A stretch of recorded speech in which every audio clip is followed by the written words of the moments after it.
தெய்வத்தால் ஆகாதெனினும் முயற்சிதான் மெய்வர்த்த கூலி தரும். அதாவது அண்ணன் செங்கோட்டையன் அவர்கள் வந்த பிறகு ஒரே ஒரு வருஷம் முடிவாச்சு. சென்ட் ஜார்ஜ் கோட்டை உறுதியாயிருச்சு. கழக தலைவர் அவர்களுக்கும் பொதுச் செயலாளர் ஆனந்தன் அவர்களுக்கும் கழக தோழர் அவர்களுக்கும் என்னுடைய வணக்கத்தை தெரிவித்து, சுதந்திர போராட்ட வீரர் தீரன் சின்னமலை அவர்களுக்கும் மாவீரன் பொல்லான அவர்களுக்கும் கொள்கை தலைவர் சமூக சீர்திருத்தவாதி எங்களுடைய வழிகாட்டி தந்தை பெரியாரின் வழியில் அவர் பாதத்தை தொட்டு நமக்கான ஒரு மிகப்பெரிய பயணத்தை ஈரோடில் இருந்து தலைவர் தொடங்குகிறார். நம்மளுடைய குறிக்கோள் என்ன? நம்மளுடைய லட்சியம் என்ன? வெறும் அதிகாரத்தை மட்டும் அடைவதா? இங்க இருக்கக்கூடிய ஈரோடு மக்கள் எந்த அளவிற்கு ஒவ்வொரு விவசாயிகள், ஒவ்வொரு நெசவாளர்கள், ஒவ்வொரு தொழிலாளர்கள் தன்னுடைய வாழ்க்கையில் மிகப்பெரிய துயரத்தையும் ஒவ்வொரு நாளையும் தன்னுடைய குடும்பத்தை நடத்துறதுக்கே இந்த ஆட்சியோடைய ஊழலாலையும் பாதிக்கப்பட்டு இருக்காங்க. இங்க இருக்கக்கூடிய அமைச்சர்கள் டாஸ்மார்க்கை மட்டுமே நடத்திட்டு இருக்கக்கூடிய ஒரு நிர்வாகத்தை கொடுத்துட்டு இருக்காங்க. இதை மாற்றணும்னா யாரால மாற்ற முடியும்? யாரால மாற்ற முடியும்? நீங்க சொல்லுங்க. யாரால மாற்ற முடியும்?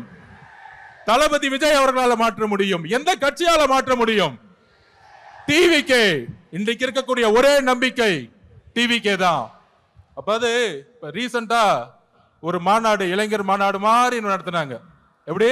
இளைஞர் மாநாடு மாதிரி. அங்க ஆனா இளைஞர்களே இருக்க மாட்டாங்க. ஆனா அங்க ஒரு இளைஞர் இருக்காரு. அவங்க அப்பா பையன், அவங்க 2 இளைஞர்கள் தான் தமிழ்நாட்டில். அந்த இளைஞர்கள் சொல்றாங்க, மாநாடு போட்டு இளம் பெரியாராம். யாருப்பா இளம் பெரியாரு?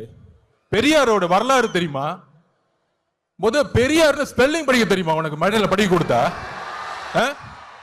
இதே ஈரோட்டில் மண்ணில் எத்தனை சொற்பொழிவுகள், எத்தனை மாநாடு, எத்தனை உழைப்பு, 70 வருட உழைப்பு. அந்த 70 வருட உழைப்பை சிதைக்கிற மாதிரி இளம் பெரியார்னு சொல்றீங்களே உங்க மகனுக்கு, இதுவா ஆட்சி? திராவிட கழகம் என்ன செய்து கொண்டிட்டு இருக்கிறது? பெரியாரை அவமானப்படுத்தும் பொழுது இதே உங்க மகன் 5 வருஷத்துக்கு முன்னாடி சினிமால சமூக நீதினா என்னன்னு கொஸ்டின் கேட்டார்.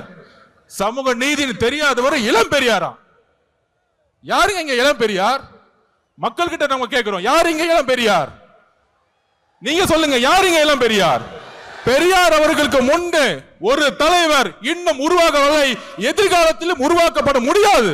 இதுதான் தமிழக வெற்றி கழகத்தினுடைய மரியாதை. பெரியார் அவர்களுக்கு இங்க ஒரே பெரியார், இங்க ஒரே அம்பேத்கர், இங்க ஒரே காமராஜர், ஒரே தீரன் சின்னமலை, ஒரே பொல்லாதவர்கள்.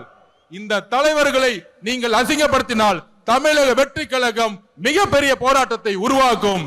2026 எழுதி வச்சுக்கோங்க. 2026, 31, 36 போயிட்டே இருப்போம். தெளிவா இருக்கு. மக்கள் முடிவு பண்ணிட்டாங்க. உங்களுடைய சூதுனால மிகப்பெரிய இழப்புக்கு அப்புறம் தலைவர் அவர்களை மக்கள்கிட்ட இருந்து பிரிக்க பார்த்தீங்க. ஆனால் இங்க இருக்கிற கூட்டம், இங்க இருக்கக்கூடிய மக்கள் சக்தி, இங்க இருக்கக்கூடிய பெண்கள் சக்தி எந்த அளவிற்கு தலைவர் மீது நம்பிக்கையும் அன்பையும் வச்சிருக்காங்க.